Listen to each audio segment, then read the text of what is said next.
Kisah hidup Sultan Agung, Raja Mataram 1613 yang 1645.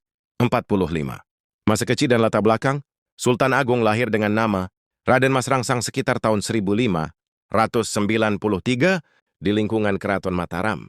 Dia adalah putra dari Panembahan Hanyakrawati, Prabu Hanyokrawati, Raja kedua Mataram. Sejak kecil, Rangsang tumbuh dalam lingkungan yang penuh dengan nuansa politik, kebudayaan Jawa, serta nilai-nilai spiritual dan militer. Ia dikenal cerdas, tangguh, dan memiliki semangat besar untuk menyatukan tanah Jawa. Pendidikan Rangsang tidak hanya soal kesusastraan Jawa dan Islam, tetapi juga strategi perang dan kepemimpinan. Ia juga dikenal sebagai seorang anak yang visioner, yang sejak dini memiliki cita-cita besar menyatukan seluruh Nusantara di bawah Panji Mataram. Naik takhta dan menjadi Sultan Agung 1613.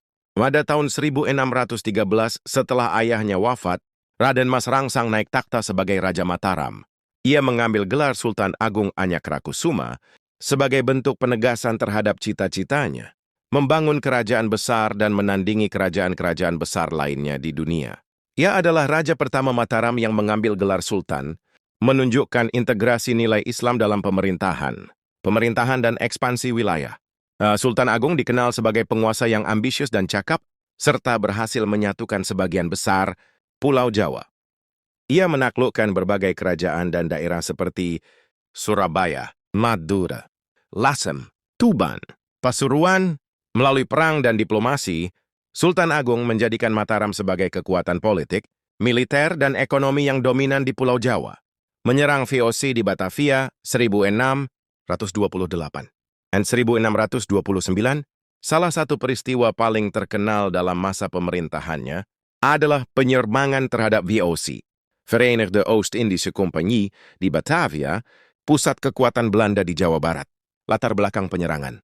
Sultan Agung menilai VOC sebagai ancaman terhadap kedaulatan, Nusantara dan perdagangan pribumi. Ia menolak keberadaan kekuatan asing yang memperdagangkan rempah-rempah dan memonopoli ekonomi tanpa izin dari penguasa lokal. Penyerangan tahun 1628. Sultan Agung mengirim pasukan besar untuk menyerang Batavia. Sayangnya, serangan ini gagal karena kurangnya logistik dan perbekalan yang memadai. Penyerangan tahun 1629. Sultan Agung kembali menyerang VOC. Serangan ini juga gagal karena VOC telah bersiap dan pasokan pangan pasukan Mataram diputus.